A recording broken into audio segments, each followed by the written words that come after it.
ప్రాణమిచ్చి మాట్లాడిన దేవా నీదు ప్రేమకు దాసులము ప్రాణమిచ్చి మాట్లాడిన దేవా నీదు ప్రేమకు దాసులము మాకు ప్రాణం లేని సమయంలో ప్రాణమిచ్చిన దేవుడవు ప్రాణమిచ్చిన దేవుడవు మాకు ప్రాణం లేని సమయంలో ప్రాణమిచ్చిన దేవుడవు ప్రాణమిచ్చిన దేవుడవు ప్రాణమిచ్చి మాట్లాడిన దేవా నీదు ప్రేమకు దాసులము. ప్రాణమిచ్చిన దేవుడు అనే టీవీ కార్యక్రమానికి స్వాగతం. ఇప్పుడు సిస్టర్ జయమ్మ గారు మనకు వాక్యం అందిస్తారు. కీర్తనల గ్రంథము 128వ అధ్యాయము 5వ వచనం. సియోనులో నుండి ఆమేన్. Thank you lord. నీ జీవిత కాలమంతయు యెరూషలేమునకు క్షేమము కలుగుట చూచెదవు. నీ పిల్లలను నీవు చూచెదవు. ఇశ్రాయేలు మీద సమాధానముండును గాక. ఎస్, చాలు. చూడండి, నీ జీవిత కాలమంతయు యెరూషలేమునకు క్షేమము కలుగుట చూచెదవు. ఇది మనకు ప్రభు చెప్పిన వాక్యం. అయితే మన జీవిత కాలం అంతా అంటే ఏంటి అర్థం? ఎన్ని సంవత్సరాలు మన జీవిత కాలము? అసలైతే ఎంత డాడీ? 100 years, 100 సంవత్సరాలు కదా మనం బ్రతకాలి. ఆ 100 సంవత్సరాలు కూడా బ్రతకాలి అంటే ఇక్కడ కొన్ని ఇచ్చారు, అవి మీరు చెయ్యండి. 100 సంవత్సరాలు బ్రతికితే మనం 4 తరాలు చూస్తామంట. 100 సంవత్సరాలు కనుక మనము ఈ భూమి మీద బ్రతికితే 4 తరాలు చూస్తాం. ఎంతమందికి గుర్తుంది? ఇప్పుడు ఎంతమంది ఉన్నారు ఇక్కడ 4వ తరం, లేకపోతే కనీసం 3వ తరం చూసిన వాళ్ళు ఎవరున్నారు ఇక్కడ? అంటే 3వ తరం అంటే కొడుకేమో ఫస్ట్, కొడుకు బిడ్డలు 2వ తరం, వాళ్ళ బిడ్డలను చూసిన వాళ్ళు ఉండే ఉంటారు. నాకు తెలిసి నెడమనూరులో ఉన్నారు. 3వ తరం చూశారు కదా, వాళ్ళ బిడ్డలను కూడా, ఆ మనవాళ్ళకి పుట్టిన బిడ్డలను కూడా చూస్తామంట. ఈ వాక్యం ప్రకారం, ఈ బైబిల్ గ్రంథం ప్రకారం. ఇది బైబిల్ చూడండి, తెలిసిన వాళ్ళందరూ తెలిసిన వాళ్ళే, తెలియని వాళ్ళు ఎవరు లేరు. కానీ నేను ప్రపంచం మొత్తానికి చూపిస్తున్నా. ఈ గ్రంథంలో రాయబడిన వాక్యం చాలా మధురమైనది, చాలా బలమైన వాక్యం రాస్తున్నారు దావీదు గారు. ఎలాంటి అనుభవంతో కూడిన వాక్యం అంటే ఇది చెప్పలేము. మరి 100 సంవత్సరాలు ఆయుష్ కావాలి మీకు అంటే ఏం చేయాలో ఇక్కడ ఉన్నాయి. అవి ఏం చేయాలో ఇక్కడ ఉన్నాయి. కానీ మేమేం చేస్తామండి అవన్నీ అంటే, కానీ చేసే వాళ్ళకి 4 తరాలు చూస్తారు. ఎంతమంది నేను 4వ తరం చూడాలని ఆశపడుతున్నారు? మాస్టర్ గారు ఎత్తారు, వెరీ గుడ్. ఇంకా మనవాళ్ళకి బిడ్డలు ఉన్నవాళ్ళు ఉన్నారు, వెరీ గుడ్. అబ్రహాం గారు, గాడ్ బ్లెస్ యూ, ఆయనకున్నారు. బైబిల్లో ఆ వ్యక్తి ఎవరంటే యోబు గారు చూశారు. నీ జీవిత కాలం అంతయో యెరూషలేమునకు క్షేమము కలుగుట చూచెదవు. ఇదే మనకి ఈరోజు కావలసిన వాక్యం. యెరూషలేము అంటే ఏంటి? యెరూషలేము ఎక్కడుంది? యెరూషలేము ఎక్కడుంది? ఎవరైనా చెప్పుతారా? యెరూషలేము అనేది పట్టణం. ఈ లోకంలో ఉంది యెరూషలేము, పైన పరలోకంలో ఉన్నది. పరలోకంలో ఉన్న యెరూషలేము పట్టణాన్నేమో డాడీ ఏలుబడి చేస్తున్నారు, మన తండ్రి యేసయ్య పరిశుద్ధాత్మ దేవుడు. ఈ లోకములో ఉన్న యెరూషలేము పట్టణమేమో మానవులు అక్కడికి వెళ్ళి ప్రేయర్స్ చేసుకోవటం. అక్కడ యెరూషలేము పట్టణానికి ఇప్పుడు ఎంతోమంది వెళ్ళి చూస్తున్నారు. యెరూషలేము పట్టణము అంటే మనకు అంతకు ముందు కొన్ని సంవత్సరాల క్రితము పేరు తెలిసినా ఎక్కడుందో తెలియదు. ఇప్పుడు చిన్నపిల్లల్ని పిలిచి యెరూషలేము పట్టణం ఎక్కడుందని చెప్పేస్తున్నారు, మ్యాప్ చూపిస్తున్నారు, ఫలానా చోట ఉంది, వెళ్ళొచ్చు మనం. ఒక్క మనిషికి ₹1,00,000 మీద 20,000 లేకపోతే 40,000 పెట్టుకుంటే 1,20,000 పెట్టుకుంటే 10 రోజుల ప్రయాణానికి మనం వెళ్ళి చూసి అక్కడ ఒక పాస్టర్స్ కానీ కొంతమంది ఉన్నారు తీసుకెళ్ళేవాళ్ళు. వాళ్ళ ద్వారా వెళితే యెరూషలేం పట్టణం ఈ 10 రోజులలో జస్ట్ కొన్ని మాత్రమే చూడగలిగే అవకాశం ఉన్నది. ఈ యెరూషలేం పట్టణం బైబిల్లో ఉంది కాబట్టి నేను మీకు చెప్తున్నా. యెరూషలేము చెప్పండి అందరూ. యెరూషలేము పట్టణము అనగా దేవుని నివాసము. అంతే. అక్కడికి వెళ్ళినా కానీ చాలామంది సాక్ష్యాలు చెప్తున్నారు, మేము చాలా సంతోషంగా ఉన్నామని. మీకున్న వాళ్ళందరూ మీరు ఇంట్లోకి వెళ్ళిన తర్వాత ప్రార్థన చెయ్యండి, యెరూషలేము పట్టణానికి నన్ను నా బిడ్డల్ని మీ చిత్తమైతే తీసుకెళ్ళి చూపించండి. అది చూస్తే ఏమొస్తుంది అంటే ఈ బైబిల్ గ్రంథములో విషయాలు చాలా మటుకి అర్థమవుతామే కాక మనమంట నిజంగా ఇప్పుడు వింటున్నాము కానీ అక్కడ చూస్తామట. డాడీ ఎక్కడ ఉన్నారు, ఎక్కడ ప్రార్థన చేశారు, ఎక్కడ సిలువ వేశారు, ఇంకా చాలా చాలా విషయాలు బైబిల్లోవి తెలుసుకుంటాం.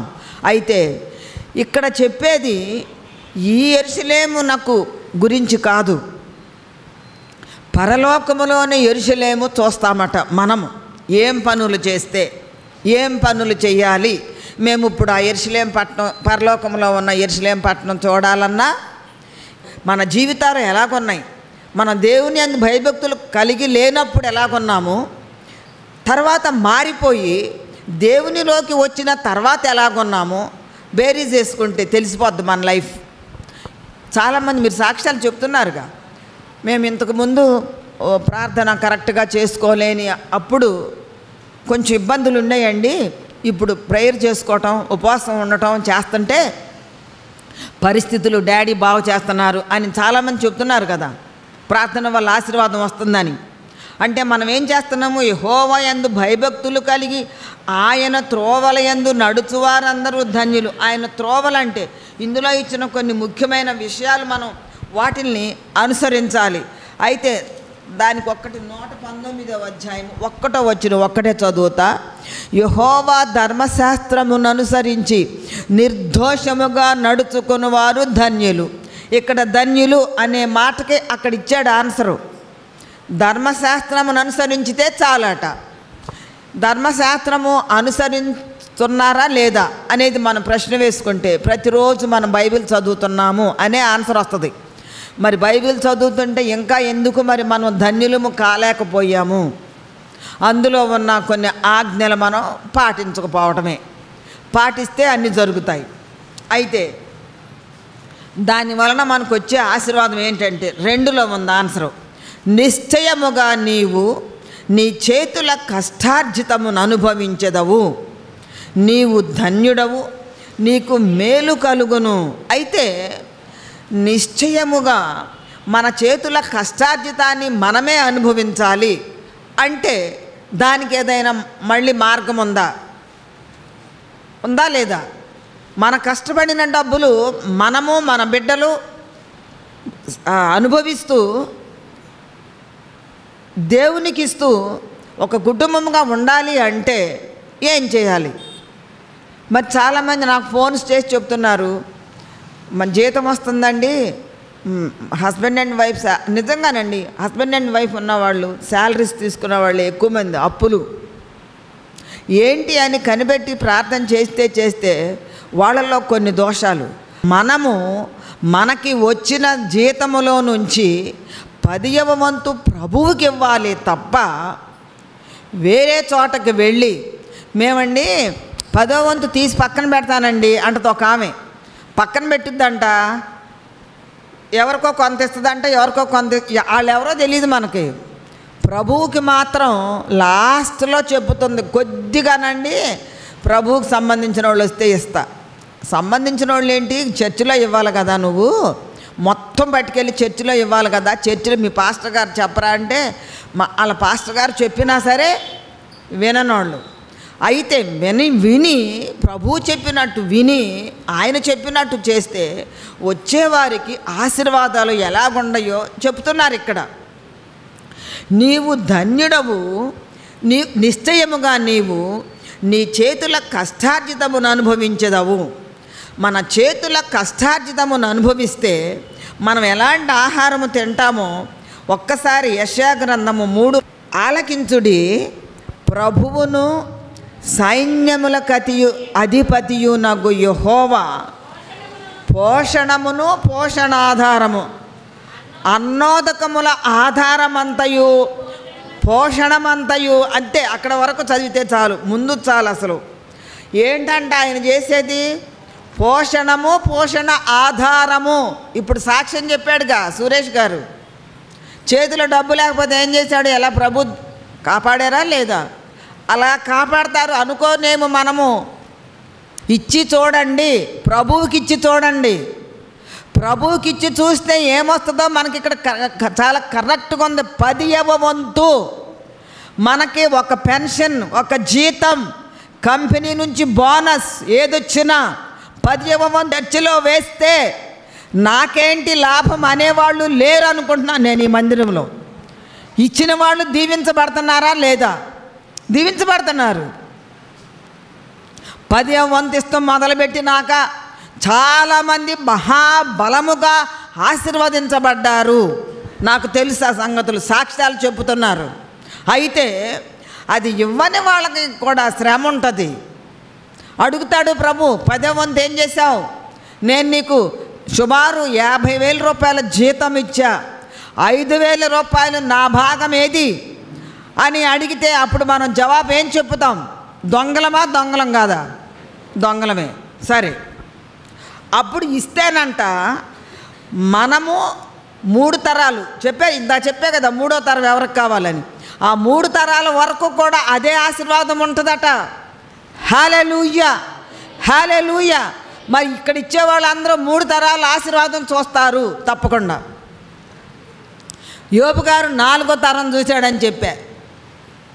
4వ తరము చూస్తామంటే అది కూడా చదువుతాను.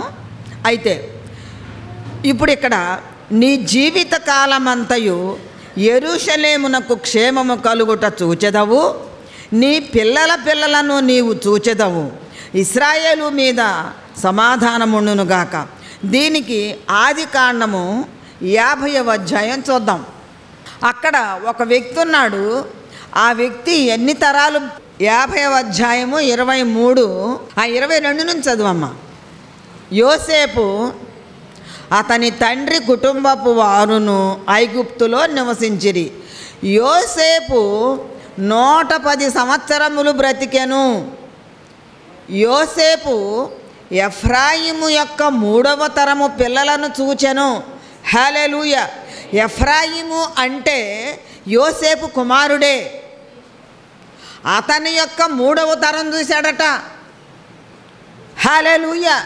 ఎంతమందికి అర్థమైంది? 3వ తరం అంటే ఎంతమందిని చూశాడు ఆయన?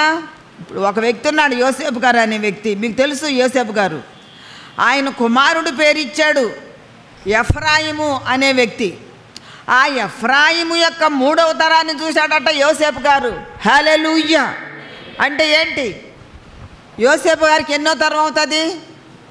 4 అవుతుంది. Very good. యోసేపు గారికి ఏమో 4వ తరం అవుతుంది. ఎఫ్రాయిము గారి 3వ తరాన్ని చూశాడట. యోబు రాసిన పత్రిక 42వ అధ్యాయము 16 చూద్దాం. యోబు. అటు తరువాత యోబు 140 సంవత్సరములు బ్రతికి తన కుమారులను కుమారుల కుమారులను 4 తరముల వరకు చూచెను. 4 తరముల వరకు చూచెను. హల్లెలూయా. చెప్పండి అందరూ. Hallelujah, hallelujah, hallelujah, hallelujah. In Jesus name.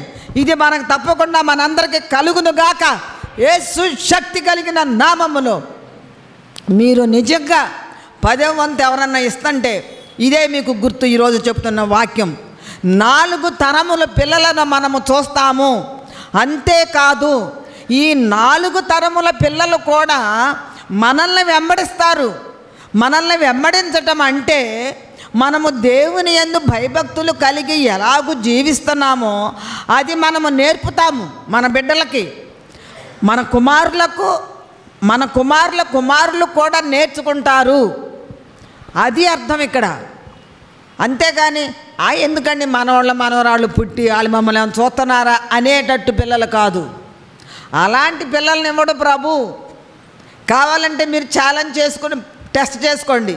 మీరు ఇచ్చేవాళ్ళు మీ కుమారులకు ఎలాంటి పిల్లలను ఇస్తాడో ప్రభువు టెస్ట్ చేసుకోవాలంటే ఎవరైనా ఉంటే అలా గుర్తుపెట్టుకొని రాసుకోండి. ఈరోజు చెప్పిన వాక్యం నాలో నుంచి ప్రభు చెప్పే వాక్యం ఎక్కడన్నా డైరీలో వ్రాయండి. 4 తరాల ఆశీర్వాదం కావాలంటే ఏం చేయాలో ఇక్కడ రహస్యం ప్రభువు ఇచ్చారు ఆఫర్.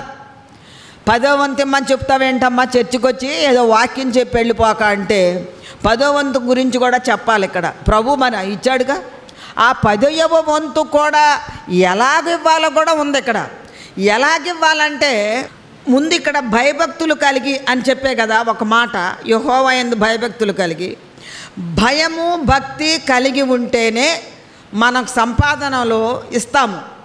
సపోజ్ నాకొక జాబ్ చేస్తున్నా, నాకు ఒక 50,000 రూపాయల జీతం అనుకోండి, అందులో నుంచి మనం ఇస్తాం. కొంతమంది ఏం చేస్తారంటే ఈ న్యాయమైన జీతం కాకుండా సపోజ్ లంచాలు తీసుకుంటారు. నేను ఒకసారి లంచాల గురించి కూడా చెప్పా వాక్యం. నాకెందుకు ఈ లంచాల గురించి అని అనుకున్నా మనసులో, కానీ చెప్పమన్నారు ప్రభు చెప్పా. లంచాలు తీసుకునే వాళ్ళు మహా విపరీతం అయిపోయారు ఇప్పుడు. ఆ లంచాల్లో నుంచి వచ్చిన డబ్బు 10వ వంతు ఇవ్వచ్చా లేదా? ఇవ్వచ్చా? ఇవ్వకూడదు. అసలు తీసుకోవటమే తప్పు. ఇక్కడ యథార్థము, ఇక్కడ భయభక్తులు కలిగి అని ఉంది. 108 మొట్టమొదట్లో యెహోవా యందు భయభక్తులు కలిగి ఆయన త్రోవలో నడిచేవారే యథార్థంగా సంపాదిస్తారు డబ్బు. ఆయన త్రోవలో నడవకుండా ఉన్న వాళ్ళు ఏంటి, ఎక్కడి నుంచి వేరే అన్యాయమైన డబ్బు తీసుకున్నా కూడా పోనీ అందులో అన్న ఇస్తారంటే ఎందుకు ఇస్తారు? అసలు వాళ్ళు తీసుకుందే అన్యాయంగా తీసుకున్నారు కావాలని. అసలు మీరు చూస్తున్నారేమో టీవీలో ఒక్కొక్క వ్యక్తి దగ్గర కోట్లు ఉన్నాయని ఆ డబ్బులు టీవీలో, ఆ టీవీ కూడా పట్టట్లా, అన్ని డబ్బులు వరుసగా చూపిస్తున్నాడు. ఇన్ని కోట్లు ఉన్నాయంట ఈ వ్యక్తి దగ్గర. ఎక్కడి అంటే లంచం. మరి అలాంటి డబ్బులు మనం ఇవ్వచ్చా? అసలు అది కానే కాదు. ఆ టాపిక్కే కాదు. మన టాపిక్ ఏంటంటే యెహోవా యందు భయము భక్తి 2 ఉండాలి. ఆయన త్రోవల్లో నడిచే వాళ్ళకు మాత్రమే. నీకు 10,000 రూపాయల జీతం వచ్చినా 5,000 రూపాయల జీతం వచ్చినా ఇచ్చిన దానిలో నుంచి 10వ వంతు ఇస్తే 4 తరాలు మనము చూస్తూ మన పిల్లలు కూడా అలా 4 తరాలు చూసుకుంటూ వాళ్ళు కూడా క్షేమంగా ఉంటారు అనే అర్థం. ఇక్కడ వాళ్ళు ఏం చేస్తారంట, సియోనులో నుండి యెహోవా నిన్ను ఆశీర్వదించును. సియోను అనేది పరలోకములో ఉంది యెరూషలేము పట్టణం. ఒకటేమో భూమి మీద ఉంది. భూమి మీద ఉన్న యెరూషలేము పట్టణాన్ని మనం చూస్తున్నాం. వెళ్ళి చూడొచ్చు. నేను అందుకే చెప్తున్నా, మీరు నిజంగా 10వ వంతు ఇస్తుంటే ప్రార్థన చేయండి. నేను యెరూషలేము పట్టణం వెళ్ళి చూసి రావాలి డాడీ, నేను నా భార్య నా బిడ్డలు. ఎన్ని వేలు అన్నామని ఇస్తాడు మీకు, కావాలంటే మీరు అడగండి. నిజమైన దేవుని యొక్క అసలు స్వరూపము అక్కడ ఏముంది, ఎలాగుంది ఆ ప్లేసు, ఇది యథార్థ గాథ జరిగిందని మనము చెప్పగలగాలి. మనం 4 తరాలకి చెప్పాలి. వెళ్ళి వస్తే కూడా డబ్బులు వస్తాయి అంటే అదొక ఆఫరే. ఆ ఆఫర్ ఎవరు ఇచ్చారు? తండ్రి ఇచ్చారు. నిజంగా ఈరోజు ఈ వాక్యం ఒక బలమైన ఆఫర్. మనకి చీరల ఆఫర్ కాదు, వస్త్రాలు అవి కాదు. నేను చెప్పేది వాక్యంలో ఉన్నది. నిజంగా యేసు ప్రభు తండ్రి పరిశుద్ధాత్మ కలిసి వింటున్నారు, ఈ వాక్యం చెప్తున్నారు. వారే ఆఫర్ ఎన్ని సంవత్సరాల క్రిందట డిక్లేర్ చేశారో, మీరు యథార్థమైన మార్గములో నడిస్తే, నువ్వు 1,00,000 రూపాయలు నాకు ఇస్తే, నా కొరకు ఖర్చు పెడితే నేను నీకు 2 లక్షలు ఇస్తా అని ఛాలెంజ్ చేస్తున్నారు ప్రభు. ఇక్కడ ఎవరు ఛాలెంజ్ చేస్తారు చెప్పండి? వేరే వాళ్ళు ఎవరైనా ఉన్నారా? సజీవుడు మాత్రమే చేసేది. ఎట్లా మాట్లాడే దేవుడు కాబట్టి మాట్లాడుతున్నాడు. మాట్లాడని వాళ్ళు చెప్పరు, మిగిలిన వాళ్ళు ఎవరో కాదు. యేసుక్రీస్తు ప్రభుకే సాధ్యం ఇది. మన జీవిత కాలమంతా యెరూషలేమునకు క్షేమము కలుగుట నీవు చూచెదవు. అయితే ఇక్కడ నేను ఇందాక ఆది కాండములో చూపించినప్పుడు యోసేపు గారు ఎవరి సంతానం? ఇప్పుడు ఒక్క మాట చెబుతా. యోసేపు గారు ఎవరి సంతానము? Very good. యాకోబు గారు ఎవరి సంతానం? అబ్రహాము దేవుడు. అబ్రహాము దేవుడు వాళ్ళని ఆశీర్వదించిన విధానం ఉంది. మనల్ని ఎవరు ఎలాగ ఆశీర్వదించుతారో అది ఒక చక్కటిగా వివరణ ఉంది.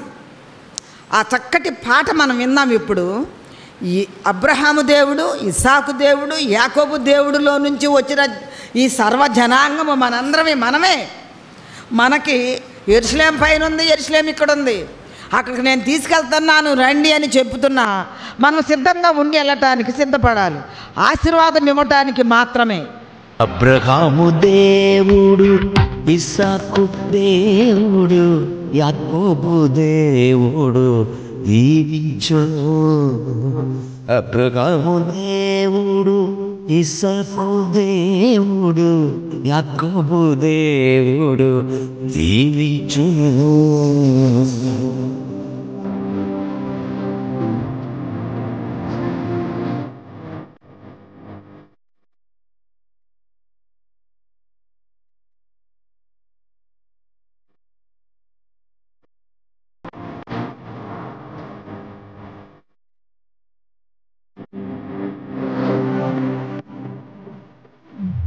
దేవునికి భయపడి త్రోవలో నడుచు నీవు ధన్యుడవు, ధన్యుడవు.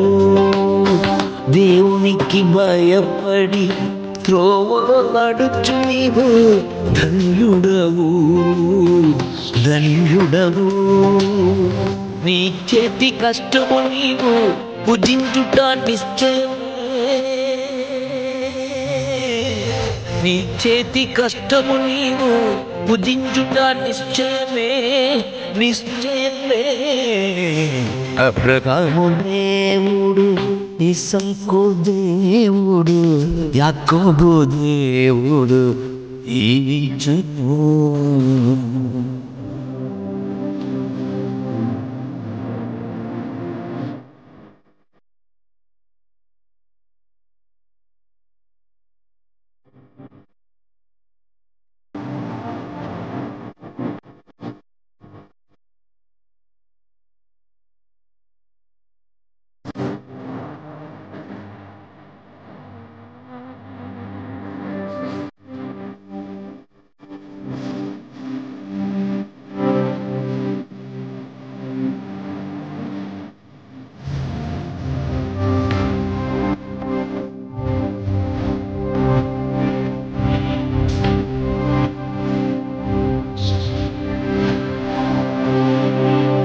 దీవెనయు మేలుని మార్గములో చూచెదెవు, ఆస్తియు ఐశ్వర్యము నీ వెంట వచ్చును.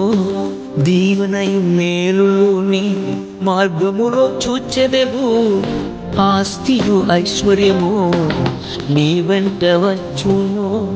జీవించు దినములా శ్రేయస్సు చూచెదెవు, జీవించు దినములలో శ్రేయస్సు చూచెదెవు, చూచెదెవు. అబ్రహాము దేవుడు, ఇస్సాకు దేవుడు, యాకోబు దేవుడు దీవించును. చూసారా? పాట విన్నారు కదా. మనకి నేను చెప్పింది ఒక్కటే కాక అందులో ఇంకొక వాక్యం మాట నేను చెప్పడం మర్చిపోయా. భార్య గురించి రాయబడి ఉన్నది. కొంతమంది ఫోన్స్ చేసి నాకు చాలా మంచి శాలరీ ఉన్నప్పటికీ నా భార్య వలన నాకు సంతోషము లేదు, వేరే ఒకరితో ఉంటుంది, లేకపోతే నా భర్త ఇలా చేస్తున్నాడు. ఎందుకని? ఇక్కడ ఏం చెప్పాడు ముందు?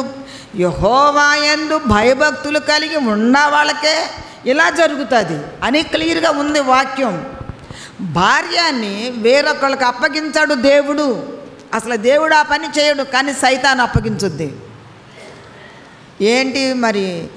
యెహోవా దేవునికి, యేసయ్యకి, పరిశుద్ధాత్మ దేవునికి 24 గంటలు వారి దృష్టి అంతా మన కుటుంబాల మీద పెట్టడమే కదా పని. వేరొక పని లేదు ఆయనకి. సాతాను వచ్చేస్తుందేమో, నా బిడ్డని జడగొడతాడేమో ఆయన చూస్తూనే ఉంటారు. మనము ప్రార్థన చేస్తే తప్పకుండా జరుగుద్ది అది. మరి యెహోవా యందు భయభక్తులు కలిగి ఇలాగ ఆయన మార్గంలో నడుస్తూ కానుకలిస్తూ ఇంట్లో సంతోషంగా ఉంటూ ఉన్న వారి భార్య వారికే దక్కుతుంది అని ఇంగ్లీష్లో చాలా క్లియర్గా ఇచ్చాడు. భార్య వేరొకళ్ళకి జోలికి వెళ్ళకూడదు అని ఉంది. ఇవన్నీ చేయాలంటే ముందు మనకి భయము భక్తి ఉండాలిగా. మగవాళ్ళకు ఉండాలి, ఆడవాళ్ళకు ఉండాలి. నేను ఆడవాళ్ళ సంగతి ఒక్కటే చెప్పట్లా, మగవాళ్ళు కూడా అలా చేస్తున్నారని ఆడవాళ్ళు కూడా ఫోన్ చేస్తున్నారు. మా ఆయన మా ఇంటికి రాడండి. అసలు ఆ భార్య భర్తలో ఉన్న గొడవలే దుష్టుడొచ్చి కూర్చుని చెడగొట్టేస్తాడు. అది కూడా జరగదు. నీవు భయభక్తులు కలిగి ఆయన త్రోవలో నడిస్తే నీ భార్య భర్తలు నీ బిడ్డలు మీరు కలిసి మీ ఆహారాన్ని భుజిస్తారు. ఉదయం నుంచి సాయంత్రం వరకు దేవునితో సంతోషంగా ఉంటారు. పరలోకంలో ఉన్న సియోను పట్టణాన్ని చూస్తారు.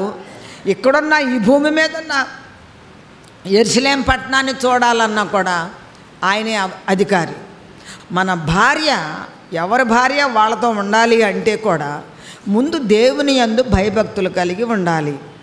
రెండవది ఆయన త్రోవలో నడుస్తూ ఆయన చెప్పిన ఆజ్ఞల్లో మొట్టమొదటి ఆజ్ఞ ఏంటో అది పాటిస్తూ, ఇంకా కొన్ని ఆజ్ఞలు ఉన్నాయి మనకి. ఈ 10వ వంతు కూడా ఒక కమాండే. 10వ వంతు ఇస్తున్న వాళ్ళందరూ కూడా నిజంగా వాళ్ళను కూడా వాళ్ళ భార్య వాళ్ళ భర్తలు కలిసి ఉంటారు అని చెప్పింది ఇక్కడ.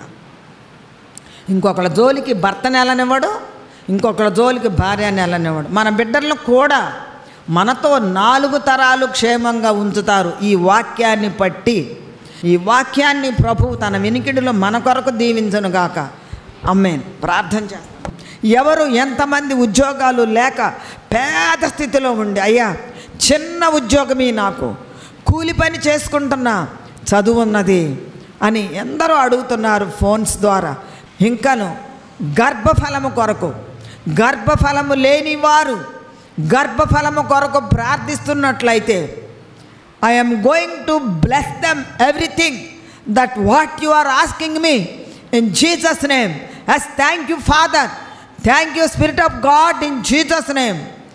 ఉద్యోగం కానీ గర్భఫలము కానీ వివాహములు జరగని వారు ఆటంకపరచబడి ఉన్నవారు ప్రార్థిస్తూ ఉంటే ఇదే సమయంలో daddy is telling okay, yes I will do everything, yes I will do everything in Jesus' name. Daddy ప్రతిదాన్ని చేస్తాను, నేను చేసేదను అని చెబుతామన్నారు. ఇంటి దగ్గర ఉన్న వారిని దీవించండి. ఒకవేళ ఎవరైనా ఇంటి దగ్గర రాలేని స్థితిలో ఉంటే వాళ్ళని యేసు నామములో దీవించి ఆరోగ్యవంతులుగా చేయండి ప్రభువా. Daddy my lord Jesus, you bless them all in Jesus name my God. ఇంటి దగ్గర ఉన్న వారి అందరి మీద యేసు రక్తం విడుదల చేయండి. మా కొరకు సిలువలో మరణం పొంది తిరిగి లేచిన యేసు శక్తి కలిగిన నామములో అడిగి ప్రార్థించుచున్నాము తండ్రి. ఆమేన్.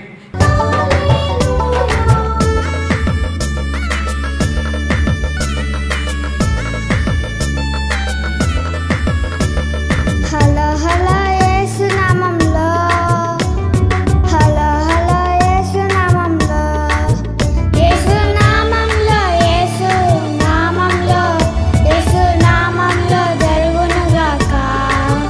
యేసు నామములో, యేసు నామములో, యేసు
కొరకు మమ్మల్ని సంప్రదించండి. మా చిరునామా sister Jayamma, Wilson SA hospital, door number 47-9-4, Vijayawada Gunadala. Phone number 8790928598.